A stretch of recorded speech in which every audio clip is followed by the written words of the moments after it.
और जिन संगियों ने इकबाल को मारा, नासिर को मारा, जुनैद को मारा, वारिस को मारा, तबरेज को मारा और मुसलमानों को ट्रेनों में मारा, बाजारों में मारा, मस्जिदों में मारा, जंगलों में मारा, जेलों में मारा, उन सब से कहना चाहता हूं आइंदा भी जितने भी मुसलमानों को जानवरों की तरह घेर कर मारना चाहते हो मार लेना, लेकिन याद रखना जिस दिन मोहम्मद अरबी का गुलाम दहाड़ेगा पहाड़ों के भी सीने चीर देगा। और वैसे भी तुम संगी और आरएसएस के गुंडे इस्राइल की हालत देखकर खौफ में होगे, जिस इस्राइल को तुम सबसे ज्यादा ताकतवर मानते थे, जिसके पास इतनी सिक्योरिटी, इतने हथियार थे, उस इस्राइल को फिलिस्तीन के मुसलमानों ने कुत्ते की तरह दौड़ा कर मारा है और पूरी दुनिया ने तमाशा देखा है। और रुक, तेरे को बताते तेरी माँ की चुत तेरी, रुका कि वो 50,000 करोड़ रुपए पाते ही ईरान ने अपना रंग दिखा दिया। उसने वो पैसे हमास को ट्रांसफर कर दिया और हमास ने उन पैसों से एक से बढ़कर एक खतरनाक हथियार जुटाकर इजराइल पर अपना अब तक का सबसे बड़ा हमला कर दिया। ये मामला इतना उछल गया कि अमेरिका को बाकायदा सफाई जारी करनी पड़ी। उसके विदेश मंत्री एंटनी ब्लिंकन ने साफ किया कि ईरान अब तक उन 600 करोड़ डॉलर में $1 भी खर्च नहीं कर पाया है और आगे भी वो उस पैसे को जंग में इस्तेमाल नहीं कर सकेगा। वो सिर्फ और सिर्फ खाने पीने के सामान और दवाओं पर ही वो 600 करोड़ डॉलर खर्च कर सकता है। दूसरी तरफ हमास पर नकेल कसने के लिए इजराइल ने गाजा पट्टी तक मदद पहुंचने के सभी रास्ते बंद कर दिए। इजराइल ने वहां भेजी जा रही खाने पीने की चीजों पर भी बैन लगा दिया और ये उम्मीद जताई कि जैसे ही भूख से तड़पते हमास के लड़ाके अपने बिल से निकलेंगे वो उन्हें हमेशा के लिए सुला देगा। इजराइल के रक्षा मंत्री के मुताबिक गाजा पट्टी में खाने पीने की चीजों की सप्लाई रोक दी गई। इसके अलावा गाजा पट्टी की तरफ बढ़ रहे तेल के कई टैंकरों को भी इजराइल की सेना ने रोक लिया। साथ ही उस पूरे इलाके की बिजली भी काट दी गई, क्योंकि इजराइल का मानना है कि उसके इस कदम से हमास के लड़ाकों को करारा झटका लगेगा और जब वो दाने दाने को मोहताज हो जाएंगे तो इजराइल उनसे अपने हर एक नागरिक की मौत का बदला लेगा। इजराइल के विदेश मंत्री ने आशंका जताई कि हमास ने इस हमले के लिए गाजा पट्टी के पास सैकड़ों लोगों को इकट्ठा किया, लेकिन अगर उन्हें वहां खाने पीने की चीजें न मिली तो वो यकीनन वहां से निकलने की कोशिश करेंगे और इजराइल इसी मौके का फायदा उठाकर हमास पर करारा प्रहार कर देगी, जिसकी शुरुआत भी इजराइल ने कर दी। गाजा में हुए इजराइल के ताबड़तोड़ हमलों में शहर की एक मस्जिद तबाह हो गई। इजराइल की सेना ने रॉकेट हमलों से वहां ऐसा कहर बरपाया कि लोगों की रूह कांप गई, क्योंकि इजराइल की सेना ने हमास के हमलों का बदला लेने के लिए उसके 1000 से ज्यादा ठिकानों को निशाना बनाया। इजराइल की तरफ से गाजा पट्टी पर किए गए उन हमलों में वहां की एक मस्जिद भी आ गई। इस हमले का जो वीडियो सामने आया उसमें रॉकेट के हमलों की वजह से वो मस्जिद पूरी तरह तबाह नजर आई। इजराइल के रॉकेटों ने वहां ऐसा कोहराम मचाया कि मस्जिद के पास मौजूद कई इमारतें खंडहर में तब्दील हो गई। यही नहीं, इमारतों के मलबे के नीचे सड़क पर खड़ी कई गाड़ियां भी दबी दिखाई दी। हालांकि ये जानकारी सामने नहीं आ सकी कि इस हमले में वहां कितने लोगों की मौत हुई, लेकिन नेतन्याहू की सेना ने वहां के एक भी इलाके को नहीं बख्शा। इजराइल के हमलों से गाजा में मौजूद एक शरणार्थी कैंप भी दहल उठा। इजराइल की सेना की ताबड़तोड़ बमबारी की वजह से वहां तबाही मच गई, जिसके खौफ से भर देने वाले कई वीडियो भी सामने आए, जिनमें हर तरफ सिर्फ और सिर्फ बर्बादी नजर आई और लोग जान बचाने के लिए इधर उधर भागते दिखे। एक वीडियो में कुछ लोग इजराइल के हवाई हमलों के बाद मदद के लिए चीख पुकार करते नजर आए। इजराइल की सेना ने वहां बेहिसाब बारूद बरसाया, जिसकी वजह से कई इमारतें जमींदोज हो गई और वहां सड़कों पर हर तरफ मलबा बिखरा नजर आया। उस वीडियो में एक इमारत के करीब खड़ी 2 कारों में आग लगी दिखाई दी, जिसे बुझाने के लिए एक आदमी पानी का छिड़काव करता नजर आया, जबकि दूसरे वीडियो में कुछ लोग इमारतों के मलबे के नीचे दबे लोगों को निकालते दिखाई दिए। गाजा के स्वास्थ्य मंत्रालय के मुताबिक वहां शरणार्थी कैंप पर हुए हमले में कई लोगों की मौत हो गई और इसके बाद इजराइल फिलिस्तीन के चरमपंथी संगठन हमास के हमदर्द मुस्लिम देशों पर भी गरज उठा। इजराइल के मीडिया के मुताबिक वहां के रक्षा मंत्रालय ने साफ कह दिया कि जो भी हमास की मदद करेगा उसे उसकी कीमत चुकानी पड़ेगी। और ऐसा इसलिए क्योंकि हमास को ईरान से मदद मिलती रही है, जिसे हमास भी मानता है। वहीं इजराइल के मीडिया के मुताबिक हमास ने इजराइल पर हमले के लिए जिन रॉकेट का इस्तेमाल किया उन्हें बनाने में हमास को तुर्की से मदद मिली। इसके अलावा कतर शुरू से ही हमास को फंडिंग करता आया है। और इतना ही नहीं, उसने तो हमास के हमले के बाद भी इजराइल को ही अपराधी करार दिया। पाकिस्तान ने भी हमास के हमले को जायज ठहराया, जबकि इजराइल के पड़ोसी लेबनान के चरमपंथी संगठन हिजबुल्लाह ने तो हमास के हमले की तारीफ की और इसके तुरंत बाद इजराइल के ठिकानों पर मिसाइल और मोर्टार दाग दिए और इसीलिए इजराइल बुरी तरह भड़क गया और हमास के समर्थकों को अंजाम भुगतने की चेतावनी दे डाली। इजराइल के रक्षा मंत्रालय के मुताबिक हमास ने जिन बेकसूर लोगों की हत्या की और बंदी बनाया उनमें बड़े पैमाने पर महिलाएं और बच्चे भी शामिल हैं। इजराइल के रक्षा मंत्रालय ने आरोप लगाया कि यह अंतर्राष्ट्रीय कानूनों का उल्लंघन तो है ही, इस्लाम के भी खिलाफ है। इस बीच हमास के इजराइल पर किए गए रॉकेट हमलों में सैकड़ों लोगों की मौत होने के बाद पूरी दुनिया में इजराइल के कवच आयरन डोम पर सवाल खड़े होने लगे। हर कोई यह जानना चाहता है कि आखिर आयरन डोम का कवच होने के बाद भी इतने बड़े पैमाने पर दुश्मनों के रॉकेट इजराइल के अंदर हमले करने में कैसे कामयाब हो गए। क्योंकि इजराइल ने इसका मुंह तोड़ जवाब देने की कोशिश की और अपनी आयरन डोम टेक्नोलॉजी का इस्तेमाल भी किया, लेकिन इसमें उसकी सेना पूरी तरह से कामयाब नहीं हो पाई। जबकि इजराइल के सुरक्षा कवच आयरन डोम की एक्यूरेसी 90% तक है, यानी 100 में 90 रॉकेट ये ध्वस्त करने का दम रखता है, क्योंकि ये टेक्नोलॉजी जमीन से हवा में मार करने वाला एक एयर डिफेंस सिस्टम है जो कम दूरी के टारगेट को पहले ही भांप लेता है और उसे सेकंडों में ध्वस्त कर देता है, जिसे इजराइल ने देश के अलग अलग हिस्सों में तैनात किया हुआ है और वो खतरे की घंटी बजते ही खुद ब खुद एक्टिवेट हो जाते हैं। लेकिन इस बार हमास के चरमपंथियों ने बहुत सोच समझकर और बड़ी तैयारी के साथ वहां पर हमला किया और महज 20 मिनट के अंदर 5000 से ज्यादा रॉकेट दागकर इजराइल को दहला दिया, जिसकी वजह से उसके सुरक्षा कवच आयरन डोम पर सवाल खड़े होने लगे। और इस साजिश में चीन के शामिल होने का शक भी जताया जाने लगा। ऐसा इसलिए क्योंकि इजराइल का सुरक्षा कवच यानी आयरन डोम हमास के ताबड़तोड़ हमलों को रोक पाने में नाकाम साबित हुआ और यह आशंका जताई गई कि आयरन डोम सिस्टम में चीन के इशारों पर गड़बड़ी की गई। आरोप लगाया गया कि चीन के हैकरों ने इजराइल के सुरक्षा कवच आयरन डोम को हैक कर लिया, जिसके बाद इजराइल पर एक साथ करीब 5000 रॉकेटों से हमला हो गया। रक्षा क्षेत्र में रिसर्च करने वाली कंपनी साइबर इंजीनियरिंग सर्विसेज के मुताबिक 2012 में चीन के हैकरों ने इजराइल के एयर डिफेंस सिस्टम से जुड़ी जानकारियां चुरा ली थी। आरोप है कि कुछ दिन पहले भी चीनी हैकरों ने ही आयरन डोम को हैक कर कुछ देर के लिए बंद कर दिया था और ये आशंका जताई गई कि वो भीषण हमले को अंजाम देने की साजिश का एक हिस्सा था। आरोप है कि जब चीन के हैकर अपने इस काम में सफल हुए तो हमास ने उनके साथ मिलकर आगे की प्लानिंग की, जिसके बाद इजराइल पर हमास ने अब तक का सबसे भीषण हमला कर दिया। उधर न्यूज एजेंसी रॉयटर्स के मुताबिक इजराइल पर पलटवार के लिए हमास ने अपने 1000 खतरनाक लड़ाकों को मैदान में उतार दिया, क्योंकि 2 रोज पहले इजराइल पर हुए हमले के बाद इजराइल की फौज ने हमास पर हमले तेज कर दिए और चुन चुनकर हमास के लड़ाकों को मारा जा रहा है। इजराइल की सेना ढूंढ ढूंढ कर उनका खात्मा करने में जुटी है। गाजा पट्टी में जबरदस्त एयर स्ट्राइक करते हुए इजराइल की वायुसेना हमास के ठिकानों पर बमों की बारिश कर रही है, लेकिन अब हमास ने भी पलटवार की तैयारी करते हुए आर पार की लड़ाई का मन बना लिया। रॉयटर्स के मुताबिक हमास ने अपने सबसे खतरनाक 1000 लड़ाकों को इजराइल की फौज से लड़ने के लिए उतार दिया। बताया गया कि जिन लड़ाकों को मैदान में उतारा गया उन्हें 2021 से दुश्मन पर कहर ढाने की ट्रेनिंग दी जा रही थी। मतलब इजराइल और फिलिस्तीन के बीच जारी खूनी जंग खत्म होने की बजाय और ज्यादा भड़क सकती है, क्योंकि हमास के हमलों के बाद लेबनान के चरमपंथी संगठन हिजबुल्लाह ने भी इजराइल के तेल अवीव शहर पर रॉकेटों की बारिश कर दी। इस नए हमले के बाद युद्ध के बड़े स्तर पर फैलने की आशंका बढ़ गई, क्योंकि इजराइल के अहम शहरों को लगातार निशाना बनाया जा रहा है, जिनमें तेल अवीव भी शामिल है। तेल अवीव को इजराइल की आर्थिक राजधानी माना जाता है, जो भूमध्य सागर के किनारे पर मौजूद है, जहां 2 रोज पहले हमास ने गाजा पट्टी से करीब 150 रॉकेट दागने का दावा किया था। और अब दूसरी तरफ से लेबनान के चरमपंथी संगठन हिजबुल्लाह के लड़ाकों ने भी वहां रॉकेटों की बारिश कर दी। खबर है कि हिजबुल्लाह के हमलों में वहां 4 लोग घायल हो गए। इतना ही नहीं, इजराइल के मीडिया के मुताबिक हिजबुल्लाह ने लेबनान की सीमा से लगने वाले इजराइल के इलाकों में भी हमले किए, जिसमें इजराइल की सेना के 3 ठिकानों को टारगेट किया गया। हालांकि दावा किया गया कि इजराइल के सैनिकों ने वहां हिजबुल्लाह के हर हमले का मुंह तोड़ जवाब दिया। उधर अमेरिका के रक्षा मंत्रालय के मुताबिक हमास का काम तमाम करने के लिए उसने अपनी नौसेना का सबसे खतरनाक जंगी जहाज इजराइल भेज दिया। अमेरिका ने जिस जंगी जहाज को इजराइल भेजा वो करीब 5000 सैनिकों और महाविनाशक हथियारों से लैस है, जिससे दुश्मन का नामो निशान पलक झपकते ही मिटाया जा सकेगा।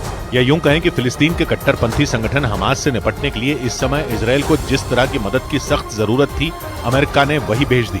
लड़ाकू विमानों से लैस अमेरिका के सबसे खतरनाक जंगी जहाजों में एक CVN-78 को मौत बांटने के लिए ही जाना जाता है, क्योंकि इस जंगी जहाज पर इतने खतरनाक हथियार मौजूद हैं जो कुछ सेकंड में ही दुश्मन के चीथड़े उड़ा सकते हैं। अमेरिका से इजराइल को भेजी गई ये मदद उसके बहुत काम आएगी, क्योंकि लेबनान और सीरिया भी इजराइल से अपनी दुश्मनी निकालने में जुटे हैं। वो खुलकर हमास को समर्थन दे रहे हैं। ऐसे में समंदर के रास्ते ये दोनों देश इजराइल को घेरने की कोशिश भी कर सकते हैं। मगर अमेरिका का एक खतरनाक जंगी जहाज इजराइल के दुश्मनों का काम तमाम कर सकेगा। और हमास के हमले में इजराइल में अमेरिका के कुछ नागरिकों की मौत की खबर भी सामने आई, जिसके बाद अमेरिका ने खुले तौर पर यह ऐलान किया कि वो इजराइल की हर तरीके से मदद करेगा। लेकिन खबर है कि जैसे ही अमेरिका इजराइल की मदद के लिए आगे आया, ईरान से जुड़े एक चरमपंथी गुट ने अमेरिका को ही सीधी चेतावनी दे डाली। हालांकि इसके बावजूद अमेरिका ने अपने घातक लड़ाकू विमानों को इजराइल भेजने की तैयारी कर ली, ताकि इजराइल पर हमले कर रहे फिलिस्तीन के कट्टरपंथी संगठन हमास के लड़ाकों का खात्मा किया जा सके। यानी अमेरिका ने इजराइल में मारे गए अपने नागरिकों की मौत का बदला लेने की तैयारी कर ली। लेकिन जैसे ही अमेरिका की तरफ से इजराइल की मदद का ऐलान किया गया, ईरान का वो चरमपंथी गुट भड़क गया। अगर एक बार अमेरिका के हथियार इजराइल पहुंच गए तो फिलिस्तीन लड़ाकों की मुश्किलें बढ़ जानी हैं। खबर के मुताबिक ईरान समर्थित उस चरमपंथी गुट ने अमेरिका से उलझने का मन बना लिया। बताया गया कि उसने अमेरिका को धमकी देते हुए साफ कह दिया कि अगर उसने गाजा पट्टी में सीधा हस्तक्षेप किया तो इराक में उसके सैन्य अड्डों को वो निशाना बनाने से पीछे नहीं हटेगा। हालांकि इजराइल की मदद के लिए भले ही अमेरिका आगे आया हो, लेकिन इजराइल नहीं चाहता कि कोई दूसरा देश उसकी जंग लड़े। भारत में इजराइल के राजदूत ने दावा किया कि हमास के खात्मे के लिए उनके देश को किसी की मदद की जरूरत नहीं है, क्योंकि इजराइल अकेले ही दुश्मन के छक्के छुड़ाने के लिए काफी है। इजराइल की सेना हमास के लड़ाकों को मौत के घाट उतारने के लिए लगातार गाजा पट्टी में रॉकेट की बारिश कर रही है। हालांकि फिलिस्तीन के कट्टरपंथी संगठन हमास से जारी जंग के बीच अमेरिका, ब्रिटेन और जर्मनी ने इजराइल को समर्थन का ऐलान किया। अमेरिका ने तो हथियारों से भी मदद की बात कही, लेकिन भारत में इजराइल के राजदूत ने कह दिया कि इजराइल अपनी लड़ाई खुद लड़ेगा और दुश्मनों को मिट्टी में मिलाने के बाद ही चैन की सांस लेगा, क्योंकि इजराइल की सेना के पास हथियारों का ऐसा जखीरा है जो दुश्मन को मिटाने के लिए काफी है। लेकिन हमास के हमले के बाद यह बहस छिड़ गई कि आखिर इजराइल पर इस भीषण हमले के लिए 6 अक्टूबर की तारीख ही क्यों चुनी गई। खबरों के मुताबिक 50 साल पहले इसी दिन अरब देशों के संगठन ने इजराइल पर हमला किया था, जिसके बाद इजराइल ने पलटवार करते हुए 19 दिन तक चली उस लड़ाई में अरब देशों के उस संगठन को घुटनों पर ला दिया था। 6 अक्टूबर 1973 को अरब देशों के जिस संगठन ने इजराइल पर हमला किया था, उसका नेतृत्व मिस्र और सीरिया ने किया था, जो 1967 के युद्ध में इजराइल के हाथों हारे अपने सिनाई और गोलान हाइट्स इलाके को वापस पाना चाहते थे। उस हमले की शुरुआत यहूदियों के सबसे बड़े पर्व यौम किपुर के दिन हुई थी, इसीलिए उस जंग को यौम किपुर युद्ध के नाम से जाना जाता है। इजराइल ने दुश्मन के 20,000 सैनिकों को मौत के घाट उतारकर उस युद्ध का अंत किया था। दावा किया गया कि 50 साल पहले इजराइल के खिलाफ अरब देशों को मिली उस शर्मनाक हार का बदला लेने के लिए ही हमास ने एक बार फिर यौम किपुर के दिन हमला किया। साथ ही इस बार भी अरब देशों को इस लड़ाई में शामिल होने का न्योता दिया। इस बीच इजराइल पर हमले के लिए तुर्की पर फिलिस्तीन के चरमपंथी संगठन हमास को रॉकेट सप्लाई करने के आरोप लगे। रक्षा के क्षेत्र में रिसर्च करने वाली संस्था FDD यानी foundation for defence of democratic countries की पिछले महीने जारी एक रिपोर्ट में दावा किया गया कि जुलाई में तुर्की से भारी विस्फोटक हमास के लिए भेजे गए थे।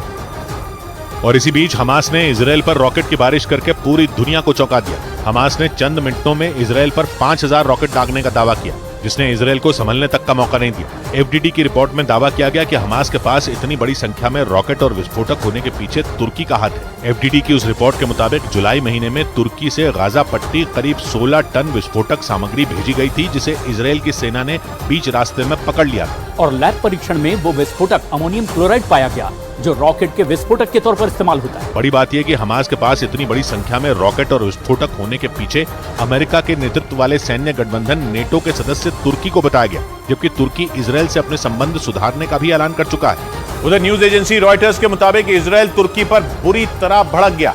रॉयटर्स के मुताबिक नाराज इजराइल ने तुर्की के उस ऑफर को ठुकरा दिया जिसमें उसने चरमपंथी संगठन हमास और इजराइल के बीच समझौता कराने का ऑफर दिया था और इजराइल से संयम और शांति बरतने की अपील की थी। हालांकि इसके तुरंत बाद इजराइल ने तुर्की को दो टूक जवाब दिया और कहा कि अभी समझौते की बात करना ठीक नहीं। हमास ने जो किया उसे उसका अंजाम भुगतना ही होगा। इसके साथ ही इजराइल ने तुर्की को भी चेतावनी देते हुए साफ शब्दों में कहा कि तुर्की इस मामले से दूर ही रहे तो उसके लिए अच्छा होगा। तुर्की में इजराइल के राजदूत ने बताया कि इस वक्त इजराइल की प्राथमिकता अपने नागरिकों को सुरक्षित रखने और दुश्मन के हमले का जवाब देने की है। वहीं इजराइल की मीडिया ने तुर्की के समझौते की पेशकश को एक चाल बता दिया, क्योंकि तुर्की के राष्ट्रपति रजब तैयब एर्दोआन पहले फिलिस्तीन का समर्थन कर चुके हैं। इस बीच अमेरिका के पूर्व राष्ट्रपति डोनाल्ड ट्रंप ने इजराइल पर हमास के हमले को लेकर बाइडेन सरकार को घेर लिया। ट्रंप और बाइडेन एक दूसरे के विरोधी हैं। बाइडेन जहां सत्ताधारी डेमोक्रेटिक पार्टी के हैं तो ट्रंप विपक्षी रिपब्लिकन पार्टी के हैं, जिन्होंने यहां तक दावा कर दिया कि अगर वो इस वक्त अमेरिका के राष्ट्रपति होते तो हमास इजराइल पर हमला करने की हिम्मत नहीं कर सकता था। डोनाल्ड ट्रंप ने इस हमले को बाइडेन सरकार की नाकामी बताया। इधर इजराइल पर हमास के हमले का असर शेयर बाजार पर भी देखने को मिला, जिससे सेंसेक्स और निफ्टी में तेज गिरावट रही। कारोबारी हफ्ते के पहले दिन सेंसेक्स 484 अंक टूटकर बंद हुआ और इस दौरान सभी सेक्टोरल इंडेक्स भी लाल निशान पर बंद हुए। बैंक और मेटल सेक्टर के शेयरों में सबसे ज्यादा गिरावट रही। लार्ज कैप के मुकाबले स्मॉल कैप शेयर ज्यादा गिरे, जिससे बॉम्बे स्टॉक एक्सचेंज का सेंसेक्स 484 अंकों की गिरावट के साथ 65,512 पर बंद हुआ, तो निफ्टी 141 अंक लुढ़ककर 19,512 के स्तर पर पहुंच गया। और शेयर बाजार की खबर तो आपको कई जगह मिल जाएगी, लेकिन शेयर बाजार का एक्सपर्ट आपको बनाएगा सिर्फ मनी कंट्रोल प्रो। और इजराइल पर हमास के हमले का असर अंतर्राष्ट्रीय बाजार में कच्चे तेल की कीमतों में भी हुआ। अंतर्राष्ट्रीय बाजार में कच्चे तेल में भारी उछाल दर्ज की गई, जिसने दुनिया की तमाम बड़ी अर्थव्यवस्थाओं की टेंशन बढ़ा दी। अंतर्राष्ट्रीय बाजार में कच्चे तेल की कीमतों में कारोबार के दौरान करीब 5% की तेजी दर्ज की गई। इससे पहले तेल की कीमतों पर ऐसा ही असर उस वक्त हुआ था जब रूस और यूक्रेन की जंग शुरू हुई थी। उस वक्त तेल की कीमतों में आग लगने की वजह जंग में रूस का शामिल होना था, क्योंकि रूस कच्चा तेल निकालने वाले दुनिया के सबसे बड़े देशों में शामिल है। लेकिन इस बार जंग हमास और इजराइल के बीच में छिड़ी है और दोनों में कोई भी देश कच्चा तेल निकालने या बेचने वाला नहीं है। लेकिन आशंका इस बात की है कि जंग के दायरे में ईरान भी आ सकता है, क्योंकि इजराइल इस हमले के पीछे ईरान का हाथ बता रहा है। माना जा रहा है कि ईरान के जंग में शामिल होने का डर ही तेल की कीमतों में उछाल की वजह बना हुआ है। इस बीच इजराइल ने एक बार फिर हमास के ठिकानों पर ताबड़तोड़ हमले कर दिए। इजराइल की तरफ से इन हमलों का एक वीडियो भी जारी किया गया। इजराइल की सेना ने जानकारी दी कि यह वीडियो गाजा पट्टी में हुए ताजा हमले का है, जिसमें फिलिस्तीन के कट्टरपंथी संगठन हमास के ठिकानों पर बमबारी की गई, जिसके बाद हमास के ठिकाने धुआं हो गए। इजराइल की तरफ से जो वीडियो जारी किया गया उसमें एक रॉकेट एक इमारत से टकराता दिखाई दिया। रॉकेट के इमारत से टकराते ही वहां एक जोरदार धमाका हुआ और पूरी इमारत ताश के पत्तों की तरह ढह गई। इसके बाद जो हुआ, ब्रेक के बाद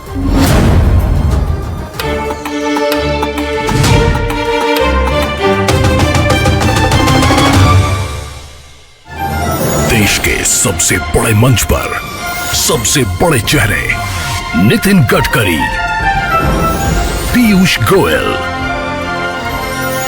धर्मेंद्र प्रधान, अनुराग सिंह ठाकुर, मनसुख मांडविया, महेंद्र नाथ पांडे, डॉक्टर जितेंद्र सिंह,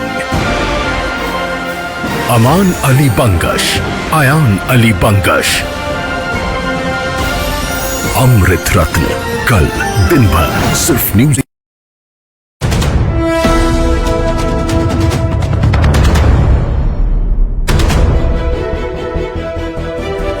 मैंने कहा रुको भाई, माँ बेटे को सुबह की चाय तो पी लेने दो, है ना?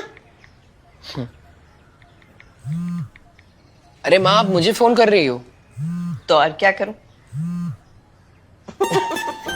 चाय। प्यार से चाय बनाते, प्यार से रिश्ते निभाते। वाघ बकरी चाय हमेशा रिश्ते बनाए। ये नया इंडिया, नए नजरिए का इंडिया, जहां लोगों का नंबर 1 भरोसा बनता है वो जो उनके मुद्दे, उनकी आवाज निडर होकर उठाता है। लोगों की नंबर 1 पसंद बनता है वो जो सिर्फ रफ्तार नहीं, जिम्मेदारी पर भी विश्वास रखता है। देश का नंबर 1 न्यूज चैनल बनता है वो जो देश हित और जनहित दोनों को सर्वोपरि समझता है। न्यूज़ 18 इंडिया, नए इंडिया का नया नंबर 1 न्यूज चैनल। क्या खुशबू आ रही है।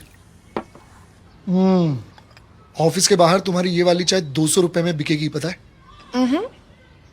मैं ये वाली चाय सबके लिए नहीं बनाती। प्यार से चाय बनाते, प्यार से रिश्ते निभाते। वाघ बकरी चाय हमेशा रिश्ते बनाए।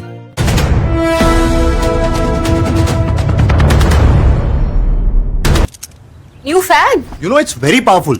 चारों ओर हवा पहुंचाएगा। अच्छा, नहाने के बाद सब साथ में सूखेंगे ना।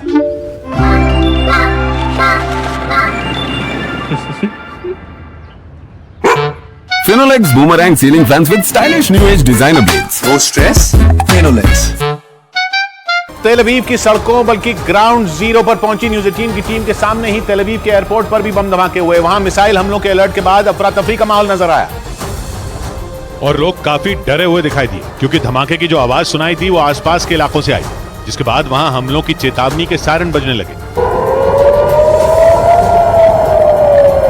तेल अवीव एयरपोर्ट प्रशासन ने फौरन सभी यात्रियों को सुरक्षित जगह पर भेज दिया और एयरपोर्ट से बाहर जाने वाले रास्तों को बंद कर दिया गया। अलर्ट के बाद, अलार्म के बाद तमाम लोगों को यहाँ एकत्रित कर दिया गया था। ये देख सकते हैं, अभी इनको छोड़ा जा रहा है। हमास के हमले के बाद लेबनान के चरमपंथी संगठन हिजबुल्लाह ने भी इजरायल के तेल अवीव शहर पर कई रॉकेट गिराने का दावा किया, जिससे बौखलाए इजरायल के प्रधानमंत्री बेंयामिन नेतन्याहू ने पश्चिम एशिया के नक्शे को ही बदल देने का बड़ा ऐलान कर दिया। यह दावा ईरान की मीडिया की तरफ से किया गया, जिसके बाद इस बात का डर बढ़ गया कि हमास से लड़ाई के बीच ही नेतन्याहू ईरान के खिलाफ भी जंग का बिगुल बजा सकते हैं, और इसीलिए उन्होंने पश्चिम एशिया का नक्शा बदल देने की बड़ी चेतावनी दी।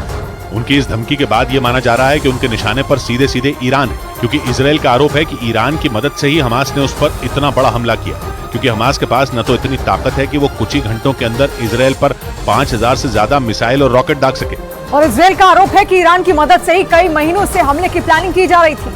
और ईरान के मीडिया का दावा है कि इसीलिए इजरायल ने यह ऐलान कर दिया कि वो इस जंग से पश्चिमी एशिया को बदल कर रख देगा।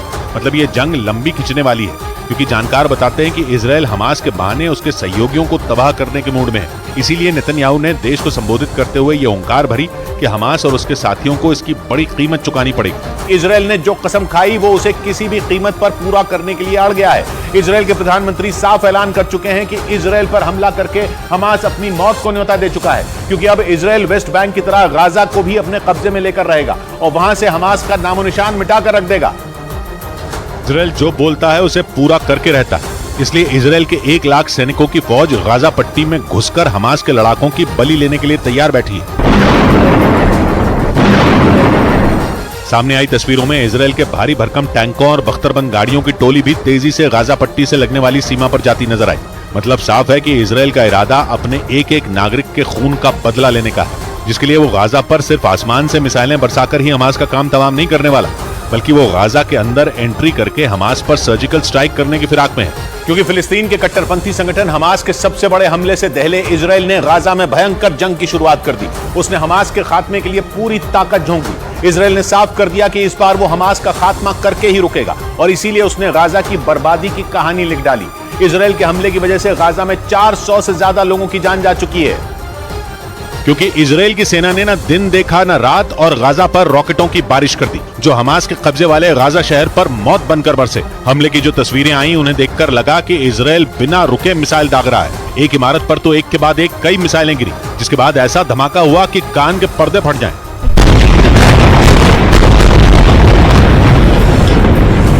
गाजा पर इजराइल का कहर इसलिए टूटा क्योंकि हमास ने इजराइल पर अब तक का सबसे बड़ा हमला किया और गाजा से इजराइल के अलग अलग शहरों में 5000 से ज्यादा रॉकेट दागे गए, जिससे इजराइल भड़क गया और उसने फिलिस्तीन के कब्जे वाले गाजा में हाहाकार मचा दिया और वहां पर हमास के 800 ठिकानों को चुन चुन कर निशाना बनाया।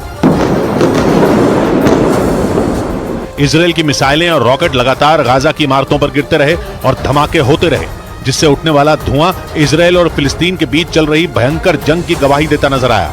क्योंकि गाजा पट्टी वो जगह है जिस पर फिलिस्तीन के कट्टरपंथी संगठन हमास का कब्जा है। इजराइल दावा करता है कि वहां हमास के लड़ाकों को ट्रेनिंग मिलती है, जिसके बाद वो इजराइल में हमले करते हैं। यही वजह रही कि गाजा पट्टी सालों से इजराइल और फिलिस्तीन के बीच खूनी जंग का मैदान बनी हुई है। लेकिन इजराइल ने ऐलान किया कि इस बार गाजा में आर पार की लड़ाई होगी, क्योंकि हमास ने गाजा पट्टी को लॉन्च पैड की तरह इस्तेमाल किया और इजराइल पर 5000 मिसाइलें दाग दी। क्योंकि 6 से 10 किलोमीटर चौड़े और 45 किलोमीटर लंबे इस इलाके पर हमास का कब्जा है। इसकी पूर्वी और उत्तरी दिशा में इजराइल बैठा है और पश्चिम में भूमध्य सागर है, जिस पर इजराइल का कब्जा है, और दक्षिण में मिस्र है। यानी गाजा पट्टी का ज्यादातर इलाका इजराइल से घिरा है, जहां कड़ी सुरक्षा रहती है। लेकिन हमास ने सुरक्षा को तोड़ दिया और उसके लड़ाके इजराइल में घुस गए और अपने इस ऑपरेशन को हमास ने ऑपरेशन अल अक्सा फ्लड नाम दिया, जिसके जवाब में इजराइल ने गाजा पट्टी में ऑपरेशन आयरन सोर्ड शुरू किया और गाजा शहर धमाकों से दहल उठा। यानी 1967 के बाद जो इलाका करीब 25 साल तक इजराइल के कब्जे में रहा, वो इलाका वहां हुए सबसे बड़े हमले की वजह बना, क्योंकि गाजा पट्टी पर 2007 से हमास का कब्जा है। और उसी कब्जे को खाली कराने के लिए इजराइल ने गाजा पट्टी पर धुआंधार मिसाइलें छोड़ी, जिससे वहां के अस्पताल शवों से पट गए। इजराइल ने दावा किया कि उसने गाजा शहर और उसके आसपास के इलाकों में हमास के ठिकानों को टारगेट किया। लेकिन फिलिस्तीन ने दावा किया कि इजराइल की मिसाइलें रिहायशी इलाकों में भी गिरी, जिनसे गाजा पट्टी में कोहराम मच गया, क्योंकि इजराइल की मिसाइलों ने कई हंसते खेलते घरों को उड़ा दिया और उन धमाकों में गाजा शहर में रहने वाले 400 से ज्यादा लोगों की जान चली गई, जिनमें बच्चों की अच्छी खासी संख्या बताई गई। यही नहीं, इजराइल की ओर से रात दिन दागी जा रही मिसाइलों में सैकड़ों लोग घायल हो गए, जिन्हें अस्पताल में भर्ती करवाया गया। हालत ये हो गई कि गाजा शहर के अस्पताल शवों और घायलों से पट गए। वहां पहुंचने वाले लोगों को देखकर कलेजा मुंह को आ गया, क्योंकि भले ही इजराइल ने दावा किया हो कि उसके रॉकेट हमास के 800 ठिकानों पर गिरे, लेकिन गाजा शहर से आई तस्वीरों ने अलग ही हालात बयान किए, क्योंकि फिलिस्तीन ने कहा कि इजराइल के रॉकेटों ने आम लोगों की जान ली। लेकिन इजराइल ने इन हमलों के लिए हमास को जिम्मेदार ठहराया और दो टूक बोल दिया कि वो बदला लेगा और हमास का अंत करके ही दम लेगा, क्योंकि उसके लिए फिलिस्तीन का ये हमला अमेरिका के 9/11 हमले के जैसा है, या यूं कहें कि ये इजराइल का 9/11 है।